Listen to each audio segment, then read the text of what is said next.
Hola, buenas tardes. Como todos los miércoles nos volvemos a reunir y bueno, en esta ocasión nuestra quinta sesión de mostrar y explicar. La verdad es que hemos llegado, poquito a paso vamos cumpliendo objetivos. Esta quinta sesión, no sé, no daba yo mucho por ella y la verdad que bueno, pues seguimos funcionando. Y sobre todo dar las gracias a todos los que participáis en nuestras charlas y con vuestras colecciones. Hoy contamos con Luis Miguel, contamos también con Xavi y Manuel Manzorro. Y si queda tiempo, pues entraré yo con alguna cosa que tengo preparada. Y nada, Luis Miguel, cuando quieras, compartes tu pantalla, activa tu micrófono y adelante. Buenas tardes. La primera carta que os voy a presentar hoy la he titulado Una carta accidentada. Para conocer el accidente tenemos que saber quién era el destinatario, el decano del Colegio Notarial de Madrid, y quién era el remitente, el notario de Escalona de Prado, Segovia, don Vicente Jimeno. Esta localidad es una pequeña localidad de la campiña segoviana que tenía en la época en que se escribió la carta menos de 1000 habitantes, pero que tenía notario. En la actualidad, hoy no llega a los 500 habitantes. Para saber el accidente, es que el notario, a modo de mimbrete, puso sus señas en el anverso de la carta. Está fechada en Turégano el 18 de diciembre de 1868. Supongo que el notario de Escalona o su oficial llevó la carta a la estafeta de correos más cercana, que se encontraba en la villa de Turégano, distante de unos 9 kilómetros por un camino rural que los aldeanos conocen como Carrascalona. Allí la mandó por correo ordinario y la pusieron un sello de 1867 con validez postal hasta el 31 de diciembre de 1868, es decir, que estaba al final de uso de la circulación de este sello. Es de color castaño amarillo, está hecho con un procedimiento tipográfico grabado por Eugenio Juliá, tiene dentado 14 de peine y muestra la imagen de la reina Isabel II, que en esta época ya había sido destituido como reina de España hacía un par de meses por la Revolución Gloriosa y desterrada a París. El valor que tiene el sello, 50 milésimas de escudo, equivalente a medio real, pertenecía al sistema monetario español de 1864, que en 1868, en la misma fecha que sale la carta, ya había sido sustituido por la peseta. Lo sustituyó el gobierno provisional del general Serrano. En la estafeta de Turégano les estampan el primer fechador que usó esta oficina sobre el sello y en el frente. Y la carta comenzó su andadura el 18 de diciembre, llegando a Madrid el mismo día. Prodigio de eficiencia. La distancia que separa Turégano de Madrid son 130 kilómetros, pero tiene el inconveniente de que en medio está la Sierra del Guadarrama, que en diciembre pues, estaría bastante nevada. Y está estampado en el reverso el fechador de Madrid, de ese mismo día. Para entender el accidentado viaje os pongo la imagen del reverso con el conjunto de los fechadores que tiene estampados. Y paso a resumirlo. Como he relatado, la carta se encuentra en Madrid el día 18 de diciembre. El encargado ve en el anverso el nombre de Escalona y la envía al día siguiente a esa localidad. Le mandan la fecha, le ponen también la fecha de salida del 19. Al día siguiente llega la carta a Torrijos, Toledo, cabeza partido de Escalona, donde le estampa su fechador. Y el día 21 la carta se encuentra en Escalona, Toledo, distante de Torrijos en 27 kilómetros, poniéndole en su cartero el fechador que disponía. Llegada a esta localidad, el cartero se debe dar cuenta que no es el destino de la carta, incluso la carta es abierta, tachando parte del membrete que había puesto el remitente en el anverso. Y la reenvía a Madrid, donde le ponen el último fechador, que parece que tiene como fecha 22 de diciembre y está estampado en dos partes del pliegue de la carta. Por ese motivo he comentado que la carta estaba abierta. La carta está completa, un texto en su interior, y lleva junto el voto cerrado del notario para la Junta Directiva del Colegio Notarial de Madrid para el cuatrienio 1869-1872. No podemos conocer si este llegó a tiempo y en forma. Como conclusión a la presentación de esta carta, os diré que no hay diferencia en la actualidad, pues los notarios de Segovia siguen perteneciendo a este colegio y en el mismo la Junta Directiva se sigue eligiendo cada 4 años. La única diferencia es que las notarías actualmente, las de Segovia, están regentadas por mujeres. Vamos con la siguiente. Veo en las presentaciones de otros compañeros que nos gusta contar la historia. Encontré entre mi colección esta que guarda un poquito de historia. Primero, antes de conocerla, os digo que la carta sale de la Oficina Postal de Segovia el 29 de noviembre de 1937. Allí le ponen el fechador Puente y lleva destino a Badajoz. Es, como podéis ver, uno de los peores momentos de la historia de nuestro país, pues porque estaban en guerra en ese momento. Al ser una carta oficial, no lleva sello. En su lugar está estampada la franquicia del Gobierno Civil de Segovia y su sello, ambos en rojo. Siendo el gobernador la primera autoridad de la provincia, también pasa por la censura militar, la carta. Antes de conocer la historia, tendremos que conocer quién era el destinatario. Adolfo Rodríguez Jurado y de la Era. Este señor nació en Sevilla el 19 de mayo de 1899, fue abogado, comenzó su carrera en Sevilla, principal dirigente de la Agrupación Nacional de Propietarios de Fincas Rústicas en 1931, presidente también de la Unión Nacional de Abogados y crítico con la reforma agraria. También fue un destacado político español. Fue candidato en las elecciones de 1933 por el Distrito de Madrid, saliendo elegido en segunda vuelta por la coalición derechista CED. La guerra civil le pilló en Badajoz y se unió al movimiento de los sublevados. Tras la guerra civil fue consejero nacional y procurador en Cortes por designación directa del jefe del Estado de la primera a la sexta legislatura, 1943-1961. Fue pregonero de la Semana Santa en Sevilla en 1960 y falleció en Madrid en 1982. Es decir, que le dio tiempo a ver cómo el régimen que había defendido se había desmoronado y no había pasado nada en la nación. El remitente, el gobernador civil de Segovia, Manuel Pérez Mirete, nació en Alicante en 1884. Fue abogado y político.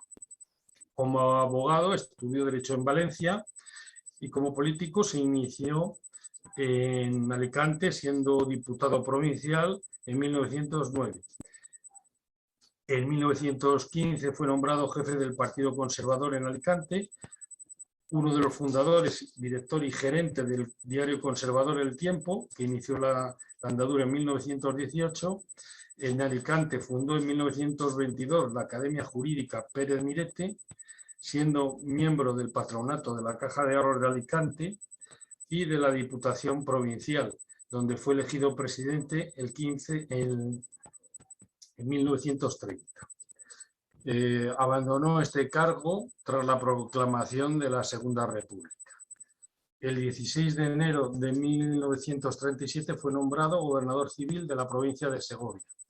Posteriormente, en los años 40, regresó a Alicante, donde fue director de la Academia de Derecho Padre Suárez de la Congregación Mariana, decano del Colegio de Abogados en 1952, fallece en Alicante en 1965.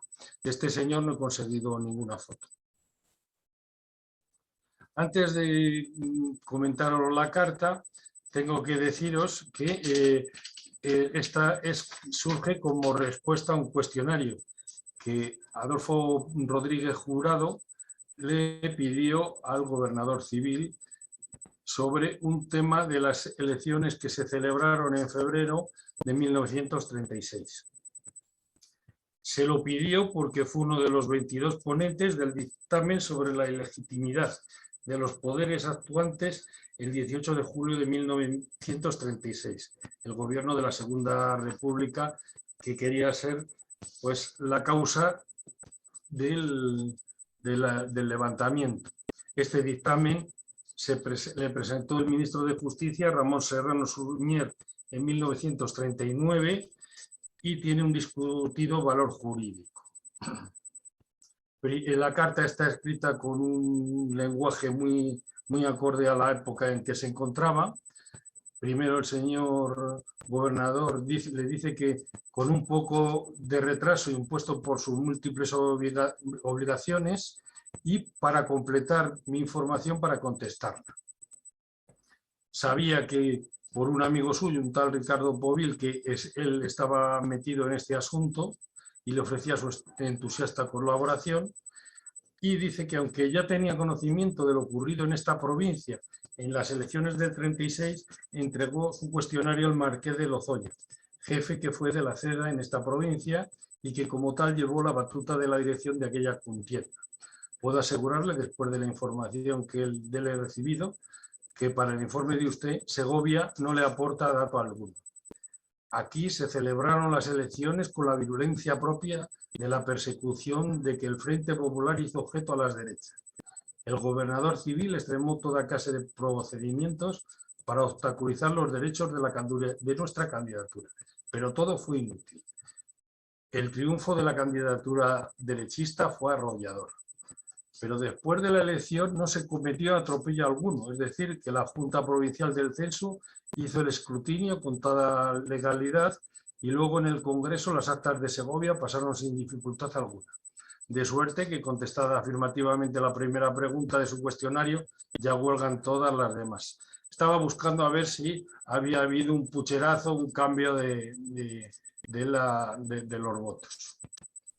Luego se despidió, aunque ya conocía a usted desde hace tiempo por ser figura destacada de la política española. Me es muy grato ofrecerme a usted, muy devoto, amigo y seguro servidor, que estrecha su mano, rubrica Manuel Pérez Mirete, y pone al pie de página los vivas que llevaban las cartas del bando sublevado. Una vez esta carta en mi poder, pues me gustó conocer un poquito más la historia de lo que sucedió en esas elecciones. Y tengo que deciros que las elecciones de 1936, a las que hace referencia la carta, se enfrentaron tres candidaturas, la del Frente Popular, la derechista candidatura de la CEDA y una candidatura centrista gubernamental formada por independientes y radicales. Acudieron a las urnas unas 75.088 votantes, resultando triunfadora la candidatura de la CEDA con 38.640 votos, obteniendo actas sus dos candidatos. Y os voy a pasar un pequeño comentario de su trayectoria política de los candidatos que obtuvieron actas. El primero de ellos fue Manuel Jiménez Fernández, sevillano, académico, propagandista católico y político. Este señor fue miembro de la CEDA durante la Segunda República. En las elecciones de 1933 consiguió escaño por Madrid y fue nombrado ministro de Agricultura. Desconozco la vinculación que pudo tener con Segovia, pero fue el candidato a las elecciones del 36 de dicho partido por esta circunscripción.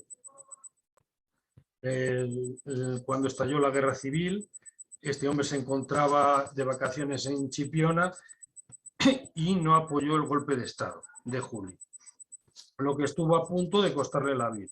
Víctima primero de un grupo de falangistas y unos requetes unos días después.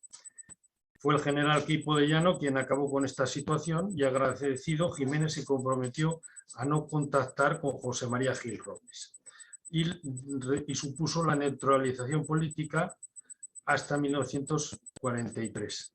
La Junta Técnica del Estado acuerda su reingreso en el servicio activo como catedrático de Derecho Canónico de la Universidad de Sevilla. Posteriormente se distanció políticamente de Gil Robles y creó un partido ilegal, Izquierda Demócrata Cristiana, que agrupó entre otros a significativos juristas de la oposición al franquismo que ganaron las elecciones en el seno de los colegios de abogados.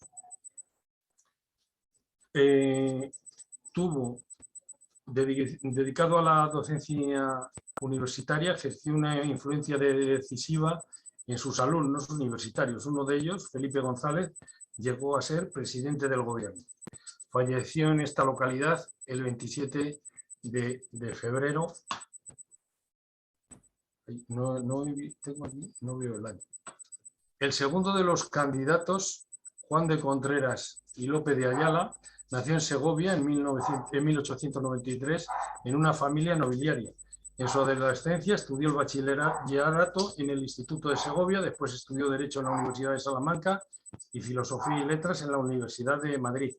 Fue catedrático de Historia de España e Historia de Artes en las universidades de Valencia, Madrid y Navarra. También fue político, elegido diputado en las Cortes Republicanas de 1933 y reelegido en 1936. Como decía la carta, era el presidente de la CEDA en Segovia. También fue procurador de las Cortes franquistas. Entre 1939 y 1951 ocupó el cargo de director general de Bellas Artes. Heredó el título de Marqués de Lozoya, el noveno, por la muerte sin descendencia de su hermano Juan. Fue nombrado en 1964 director del Instituto de España y más tarde de la Real Academia de Bellas Artes de San Fernando. Vicepresidente de la Hispanic Society of American, perteneció al claustro de varias universidades extranjeras y autor de numerosos libros. En 1976, el rey Juan Carlos I le concedió la grandeza de España con carácter personal. Falleció en Segovia el 23 de abril de 1978. El tercero de los candidatos que obtuvieron el acta de diputado en estas elecciones fue Rufino Cano de Rueda. Nació en Pedrajas de San Esteban, Valladolid, en 1868. Fue abogado, periodista y político. Se trasladó a la provincia de Segovia, donde abrió un bufete de abogados y tras adquirir el semanario El Adelantado en 1901 lo transformó en diario, con la cabecera que tiene actualmente, El Adelantado de Segovia, periódico del cual sería director y propietario. En 1922 fue nombrado inspector general de primera enseñanza, sería decano del Colegio de Abogados de Segovia y presidente de la Cámara de Comercio e Industria de Segovia. Tuvo una larga trayectoria política, fue senador del Reino durante el periodo de la restauración de Alfonso XII, en la que otro segoviano, el general Arsenio Martínez Campos, jugó un papel destacado y continuó su carrera política tras la proclamación de la Segunda República. En las elecciones a las Cortes Constituyentes de 1931, presentó candidatura independiente por la circunscripción de Segovia y logró tener escaño. Y le revalidó durante los comicios de 1933 y 1936, que se presentó con el Partido Agrario Español, que era un partido formado por monárquicos, antiguos monárquicos de derechas. Para los que no coleccionan sellos modernos, el Adelantado de Segovia, desde el 2007, cuenta con un sello y aquí os muestro una tarjeta máxima, ya que hay mucha afición a estas tarjetas. Y con motivo de los 100 años, Correos tiene un rodillo conmemorativo de este evento. Para mantener un poquito más la imagen, os diré que su nieto, Carlos Hernán Cano, fue el editor del periódico durante muchos años. Está casado con la primogénita de nuestro anterior protagonista, Dominica Contreras y López de Ayala, que actualmente ostenta el marquesado de Lozoya, el 10º marqués de Lozoya, o marquesa. El último de nuestros candidatos que obtuvo acta de diputado fue Arturo Martín de Nicolás y García. Nació en Quintanar de la Orden Toledo en 1903. Fue médico, abogado en 1934 y político. Como político se presentó a las elecciones de 1933 por un partido socialista que no consiguió escaño, pero sí en las del 36 con 25.857 votos, esta vez dentro de la candidatura del Frente Popular. En 1937, cuando estalló la guerra, se marchó a Inglaterra con su esposa de origen cubano y sus 3 hijos, un varón y 2 muchachas. En 1940, al iniciarse la Segunda Guerra Mundial, se exilió a Cuba, donde dirigió una empresa textil. Y en 1960, con la revolución de Fidel Castro, la familia volvió a exiliarse. No he conseguido una imagen de este señor y los datos tampoco pertenecen a una bibliografía que esté por la red. Lo he encontrado del obituario memorial de su hijo Arturo, que aconteció en Austin, Texas, en el 2009. Y ya antes de terminar, quiero terminar esta presentación con una frase del mencionado obituario de Arturo Hijo, y es que disfrutaba de la música clásica, el ajedrez y el coleccionismo de sellos, viajando a menudo a su España natal. Y esto es todo. Gracias por vuestra atención.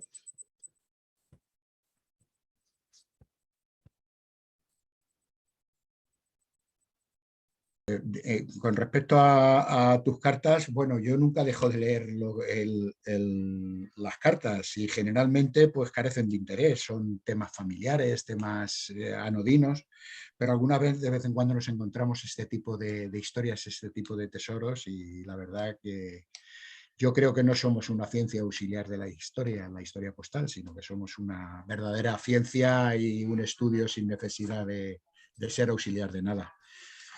Bueno, a continuación tenemos a Xavi. Servidor, a ver si tengo más fortuna a la hora de entrar. Venga. Compartir pantalla. Dale a compartir. Elige tu pantalla. Broca y Boc. Vale. Y ahora teóricamente esto tendría que entrar, ¿no? Entra. Y ahora le tienes que dar a la derecha a compartir. Compartir, vale, compartir. Ya la tenemos. Pero está al final. Ahora la pongo desde el principio. Bueno, espérate. Ahí está. Desde el principio la tienes que poner, justo. Aquí la tenéis. Ahí está. Bueno, esta charla se parecerá un poquito a la de la anterior. Parece que voy a chupar rueda. Voy a explicar una carta y voy a explicar quién es el receptor y quién es la remitente. Es parecida, pero claro, es diferente. Esta carta filatélicamente es una carta que sale de Barcelona y va a Prats de Molló, que va por avión, que mira, ya voy a pasar a la segunda diapositiva, si acaso volveré para atrás. Lo que es curioso que ocurre a veces es que aquella gente con toda la buena intención de que las cartas llegaban antes, la pagaban el gasto por avión, y en este caso es una carta de Barcelona que ha ido a Prats de Molló, que está aquí arriba.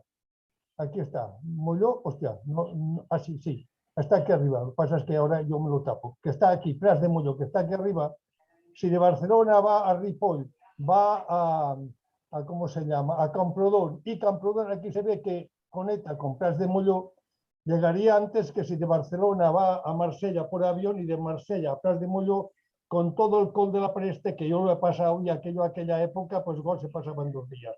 O sea, es estas cartas que ves que las van por correo aéreo, cuando en realidad para mí que las mandan como tal. Filatélicamente está franqueada normalmente, como la carta va dirigida a la posta restante lista de correos, el receptor tiene que pagar la llegada día 8 la tasa de 30 céntimos, con presente y cuño de censura, aquí lo queréis volver a ver, no puedo echar para atrás, pero de Barcelona. Puede comentarse además que la carta, a pesar de pagar la tarifa de correo aéreo, con toda probabilidad, ya os lo he dicho, no circuló por este medio. La carta tarda 6 días en llegar y yo estoy convencido de que fue por correo normal. Además, aquí acaba la historia filatélica de la carta y ahora vamos a ver que esta carta puede tener un fondo social o histórico. ¿Cómo es que no pasó al siguiente? ¿Cómo es ahora? El receptor es el profesor José Broca. El señor José Broca, el profesor, maestro andaluz, humanista, pacifista, antimilitarista y defensor de las formas no violentas de resistir al fascismo. cree que el enfrentamiento al nazifascismo con las mismas armas es contraproducente y que para hacer frente hay que evitar la desesperación, la pobreza, el caos y la ignorancia que lo produce. Tiene la convicción que oponerse a las nuevas políticas autoritarias y racistas a partir de valores pacifistas tiene tanto valor como oponerse militarmente. En resumen, que hay otra alternativa a la de combatir a la violencia con la violencia. Esto ya se ve que este señor era uno de estos que ahora se llaman pacifistas, lo único que lo era a la leche. No me pasa, me cago en su pelo. ¿Cómo es que no me pasa a la página siguiente? Ponla ahí. Ha pasado. Junto con pacifistas ingleses, americanos y algunos españoles enteros a la remitente de la carta fundaron la WRI, la sección española se llamó Liga Hispánica contra la Guerra. Esta es la fotografía, el señor Broca es era natural de Almería, su padre era el cónsul de Almería, el cónsul de Italia en Almería y su madre era almeriense. Era un profesor muy respetado y muy querido por la población. En la primavera del 36, y como afiliada a la WRI, que eran estos pacifistas, esta fotografía de antes es de una reunión que hicieron en Holanda. Nacía la Liga Española de Refractarios a la Guerra con Amparo Poch y Gascón como presidenta y entre otros José Broca como vocal. Precisamente el 18 de julio del 36 se había de hacer un gran mitin contra la guerra en la Plaza Monumental de Barcelona. Aquí aparece el profesor Broca y esta chica Amparo Poch y Gascón, que es la que le envía la carta que veremos después. No pudo celebrarse porque se declaró la sublevación militar fascista, o sea que esta gente hacía algo contra la guerra el mismo día que Franco se rebelaba, ¿no? La desobediencia civil al ejército era considerada el tema central para esta asociación. Se reivindicaban, por ejemplo, el ejemplo de un piloto civil de correos, un tal Gou, víctima de castigo gubernativo por negarse a participar en los bombardeos aéreos de las posiciones obreras asturianas en el 34. En el 35, 3 jóvenes anarquistas catalanes se negaron públicamente a incorporarse al servicio militar y decidieron entregarse dignamente a los autoritarios. En medio de una campaña antimilitarista de apoyo, fueron puestos en libertad tras 4 días de detención, alegándose su estado de demencia. Un servidor, cuando hizo la mili, también vio a 2 muchachos que llegaron al cuartel de Torreros de Zaragoza, no se quisieron ni tan siquiera poner el vestido de militar, pasaron directamente al calabozo y estos chicos dignamente en aquella época, no diré que nos reíamos, pero nos parecía quién sabe quién. Hoy en día estos han ganado porque no existe el servicio militar gracias al esfuerzo de esta gente. Cago en la madre. No me pasa la hoja, ¿eh? ¿Cómo puedo hacerlo para que me pase, tío? Pon el ratón encima y dale avance página. Avance página, ¿dónde está? Desactivar, pasar, ¿no? O con el ratón, dale con el ratón encima. Ya, ahora. Oye, ahora me ha pasado demasiado. Bueno, esta sociedad financió un albergue en Pras de Molló, precisamente donde va a dirigir la carta, para 25 niños huérfanos de refugiados en Francia, con un padre y una madre sustitutivos, según el plan elaborado por Amparo Poch, que veremos quién es. El director José Broca, que a pesar del peligro alemán y del gobierno de Vichy, no abandonó el refugio hasta que los niños estuvieron a salvo. Su localización en pleno Pirineo lo convirtió en un experto en caminos para salvar a perseguidos por el fascismo. Aquí tenemos al señor Broca, ¿eh? Hecho prisionero, pudo liberarse gracias a las gestiones de maestros y pacifistas ingleses y americanos. Concretamente, los cuáqueros se desvivieron hasta que lo salvaron. Nunca pudo volver a España, murió en México, con el reconocimiento de la comunidad educativa mundial en junio del 50 a los 59 años. Sarcásticamente, 2 hijos suyos militaron enfrentados entre sí en la guerra civil. El republicano murió en combate y el franquista hizo carrera militar con Franco, aunque siempre comentó que era el hijo del hombre más grande de la historia. La que envía la carta, Amparo Poch y Gascón, era una zaragozana, hija de militar, quiso estudiar medicina y su padre se lo impidió con el peregrino argumento de que no es carrera de mujeres. Estudió magisterio con premio extraordinaria. Terminada la carrera, siguió su verdadera vocación y empezó la de medicina. Se graduó con matrícula de honor en todas las 28 asignaturas. Fue premio extraordinario de licenciatura por unanimidad del tribunal y también obtuvo matrícula de honor en lengua alemana para medicina. que esto en los años 30 y pico había que tener ganas de estudiar, porque vaya una asignatura. Feminista, anarquista, sindicalista, fundadora de la revista Mujeres Libres, colaboradora íntima de Frederica Montseny, organizó granjas y escuelas para los niños madrileños, directora de la asistencia social en Valencia, directora y gran impulsora de la Casa de la Dona Trabajadora de Barcelona, que llegó a tener 911 alumnas. Entre estas 911 alumnas estuvo mi madre, que siempre decía que había estado en este casal. Doctora miliciana del regimiento Ángel Pestaña, sin aceptar mayor sueldo que ningún soldado raso. A ver si me pasa, qué lástima. Ahora, perdida la guerra, después de una estancia en Pras de Molló, pasó a Tolosa de Llenguadoc, sobrevivió miserablemente porque le prohibieron ejercitar la medicina hasta que se le permitió trabajar en la clínica Varsovia. En algunas partes dicen que llegó a directora, no lo he podido comprobar, porque en la lista de directores sale ya una chica que ya veis que era una eminencia. En el año 66, ya muy enferma, quiso volver a Zaragoza con su familia. Sus hermanas le escribieron: no queremos volver a ver a la persona que ha sido la ignominia de su casa. Harto hacen con pedir por ella en sus misas y oraciones. Al morir se repartieron sus pertenencias entre los refugiados.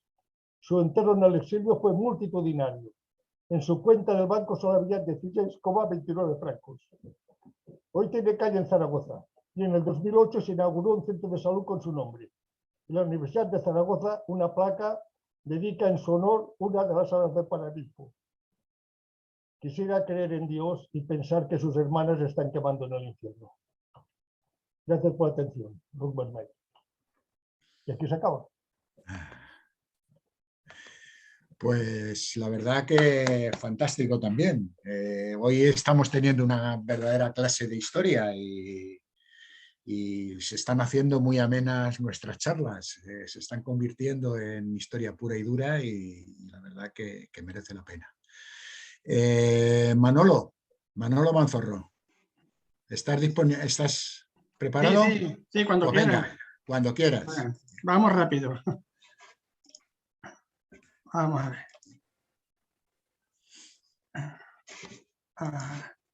Bueno, yo lo que quería era comentar lo de la tarjeta. La palabra no es tonta, pero casi sí. La más simple es la que dio polémica. Esta es Charlot. ¿Por qué no tarjeta? ¿Por qué? Vamos a ver. Nosotros somos coleccionistas de sellos.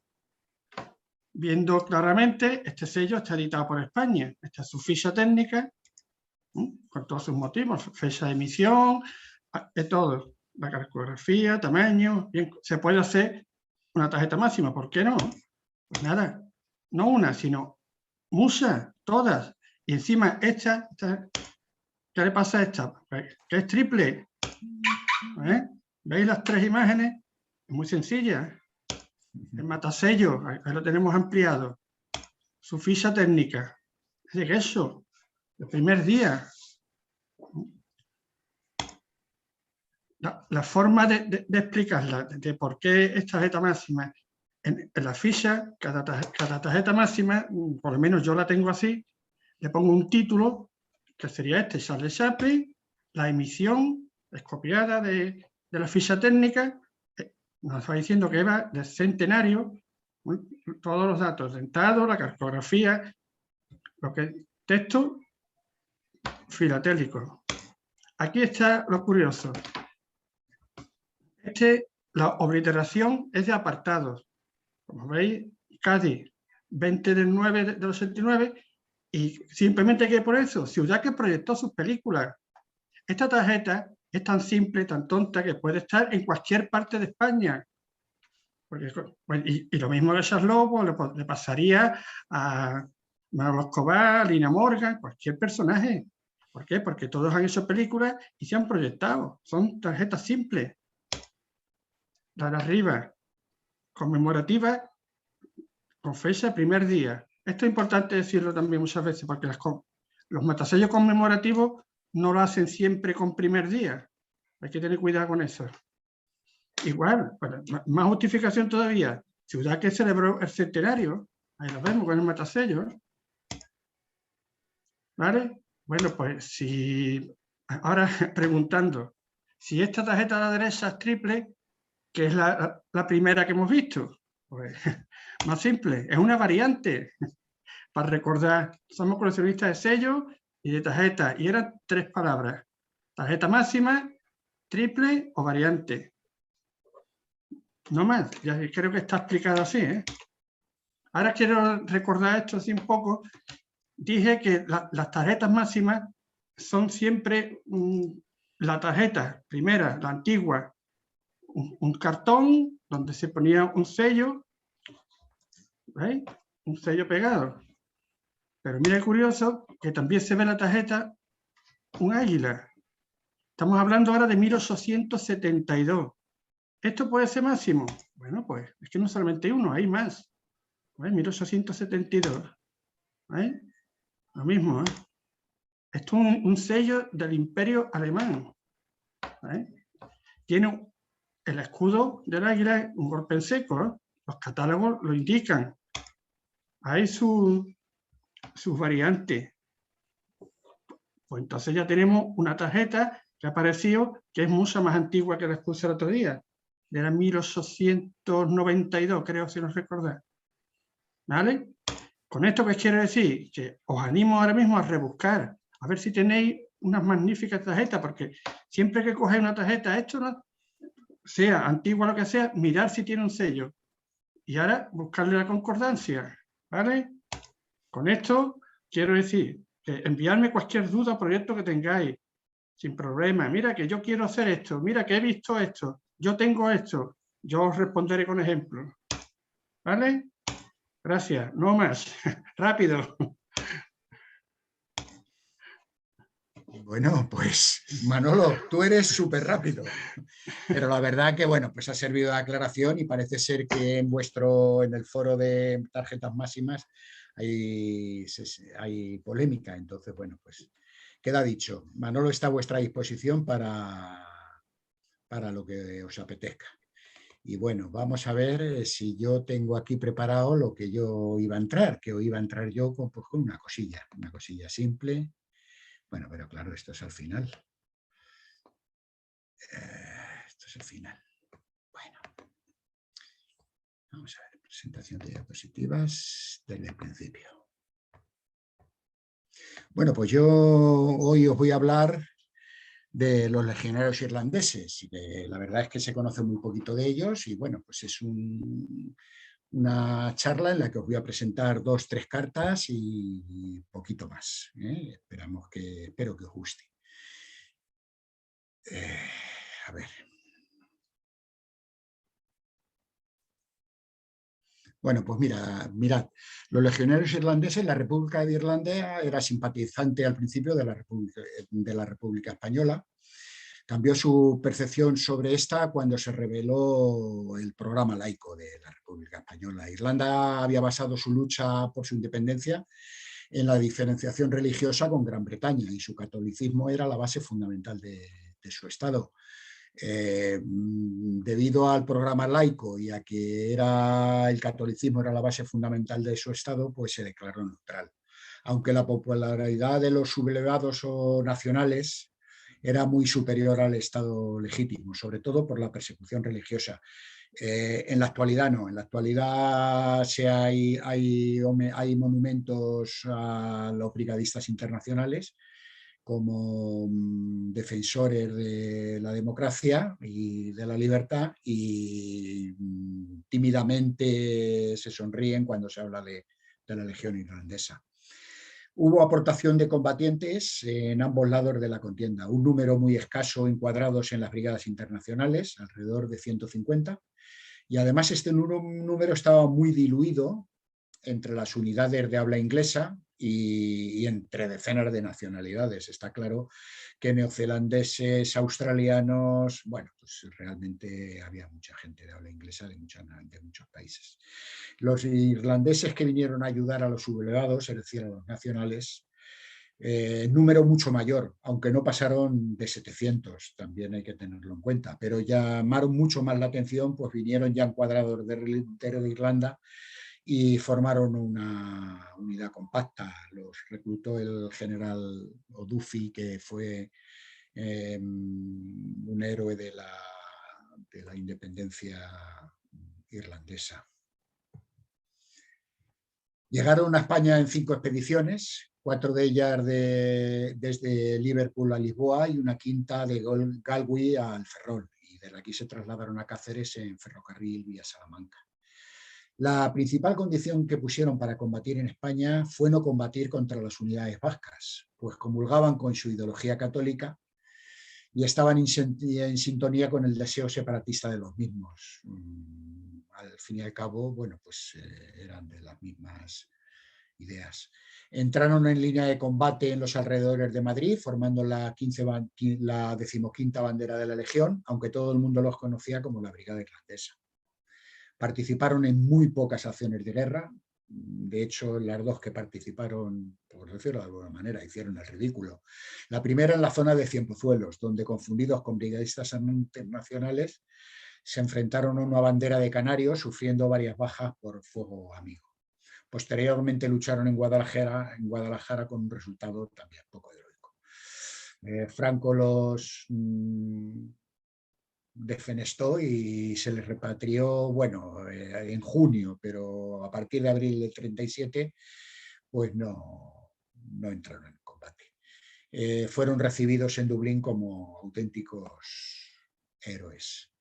La correspondencia, y vamos a lo nuestro, a la filatelia. La correspondencia de los irlandeses encuadrados en el ejército sublevado es muy escasa, debido sobre todo a las condiciones de envío y recepción, más que a su escaso número de enrolados. Es decir, tendría que haber muchísimas más cartas, pero realmente no hay, y yo creo que es por la manera que tenían de enviar y recepcionarlos, que era a través de una valija. Entre 600 y 700 llegaron a Extremadura, concretamente a Cáceres, para su formación e instrucción. Las cartas de los irlandeses son las más raras de la Guerra Civil Española, sin duda. Porque ya que tan solo se conocen 3 circuladas por su forma de correo habitual. Dicen, las cartas con origen en España se envían a Lisboa para esquivar la censura española, aunque las censuraba personalmente el general Odufi, que se comentaba antes. Se dirigieron a España hasta marzo de 1937, enviándolos a una dirección de Dublín, que era la CO Irish Brigade HQ Pierce Street, donde se introducían una valija y se enviaban a Lisboa. Bueno, pues esta es una carta con ese ejemplo. Esta carta desafortunadamente no es mía. ¿Veis? Mr. Jones K. Kenney, CO Irish Brigade, HQ, 12Q Real Street, Dublín. Perdonad mi inglés. Esta carta estuvo expuesta la última vez que yo la vi en Torremolinos, en la convención que se hizo en Torremolinos, y pertenecía a la colección de Félix Gómez Guillamón, y bueno, pues allí la pudimos ver. Posteriormente se subastó. Bueno, como veis, aquí está ampliado, CO Irish Brigade, HQ, 12, Street, Dublín. Esta otra carta, esta sí es mía. Desde el mes de marzo y hasta que fueron devueltos a Irlanda, la correspondencia se les enviaba a un apartado de correos de Lisboa, el 71 de Lisboa, desde donde se conducía en sacas a Cáceres para su reparto. Bueno, pues como veis, ellos irlandeses, legionario Lerner, 135 Brigade Company, Irish Brigade, Spain. Bueno, Lisboa. Entonces, de estas cartas, ya os digo, se conocen la que os he enseñado antes, que no es mía, y esta, y otra, que está en una colección, desconozco en qué colección está, pero sé que hay 3. Luego, aunque estaba prohibido para los irlandeses el uso del correo nacional, se conoce una carta circulada de Cáceres a Sligo. Esta también pertenecía a la colección de Félix Gómez Guillamón, y hoy la tengo yo afortunadamente.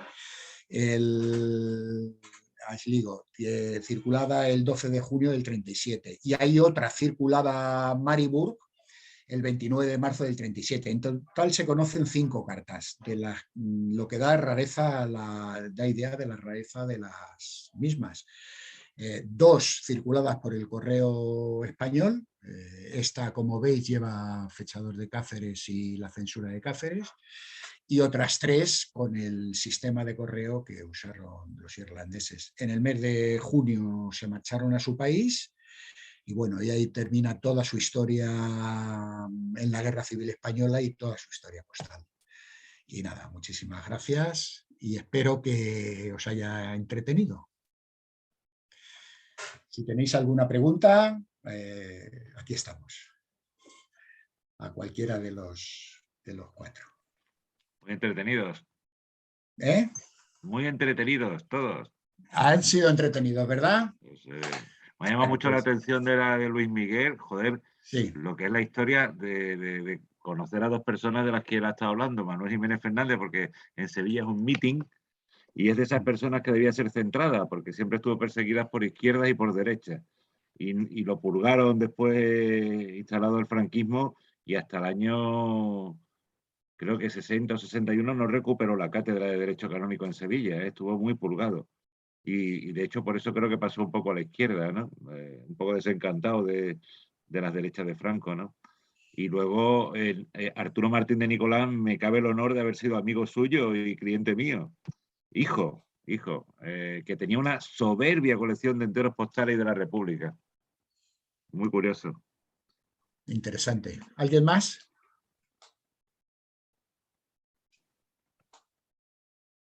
Bueno, pues... Bueno, yo sí os doy las gracias y la enhorabuena a los 4, porque la verdad todas son súper interesantes.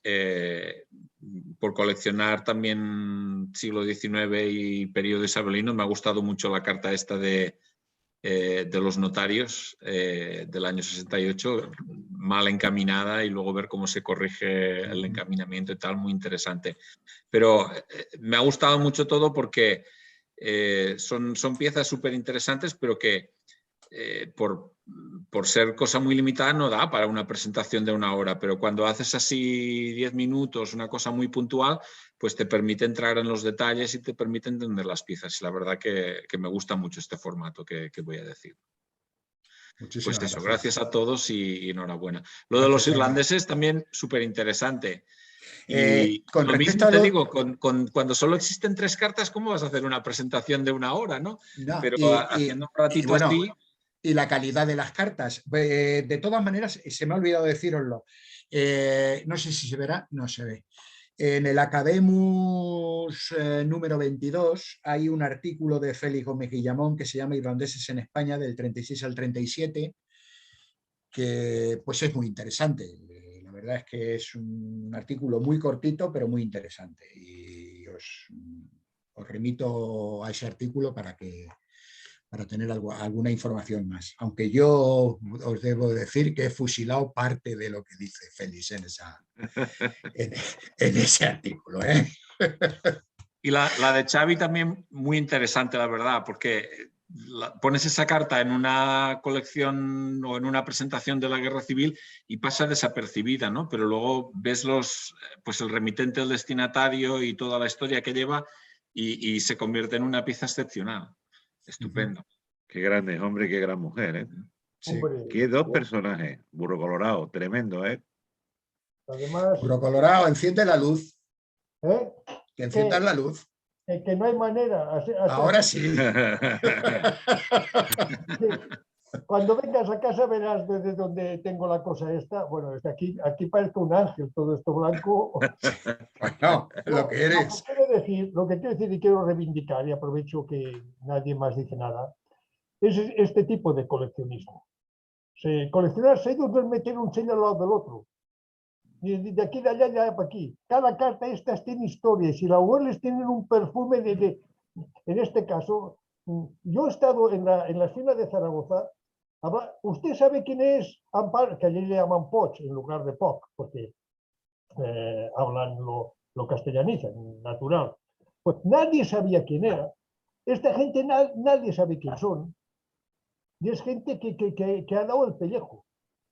Una chica que su padre no le deja estudiar, que al final estudia cuando ha hecho la carrera, que saca matrícula de honor en las 28 asignaturas y luego se dedica a estudiar la medicina en alemán, hostia. Y luego va como soldado, las pasa putas más que Caín, porque cuando estuvo en Tolosa no le dejaron hacer de médico, no sé por qué, no le dejaron hacer de médico. Y tuvo que andar, ¿sabes estos trabajos que se hacen en casa? Que es poner cromos dentro de los sobres en economía sumergida. Y esta gente ha pasado, y ahora menos mal que en Zaragoza, como al venir la democracia, pues han recuperado esta gente, que si no, cuando ves cosas de aquella época y que a mí de pequeño no... Además, bueno, no quiero alargarlo, pero mi madre estudió en el casal de la dona trabajadora. Las chicas que iban a trabajar, cuando salían del trabajo, les enseñaban a leer y escribir. Mi madre aprendió a hacer de modista ya. Y luego se pudo ganar un poco la vida con esto. Y esta gente madre mía, madre mía. Yo por eso me emociono. O sea, bueno, las cartas no solamente son cartas, hay mucho más allí dentro. Hay que leerlas, hay que estudiarlas. No, Bueno, lastimosamente la carta dentro no tengo, solamente tengo el sobre. ¿alguien más quiere intervenir? Recordaros que la semana que viene es Semana Santa y no vamos a tener charla. Y una vez pasada la Semana Santa tendremos a Fernando Prato, al que prácticamente todos conocéis. Fernando es un gran coleccionista argentino y que por suerte ahora le tenemos afincado en Málaga, y la verdad que bueno, pues contactamos con él y nos va a dar una charla interesantísima. Y nada, bueno, pues hasta que nos volvamos a ver. Espero que lo hayáis pasado bien y nada, hasta la próxima. Adiós a todos. Buenas tardes. Buenas tardes.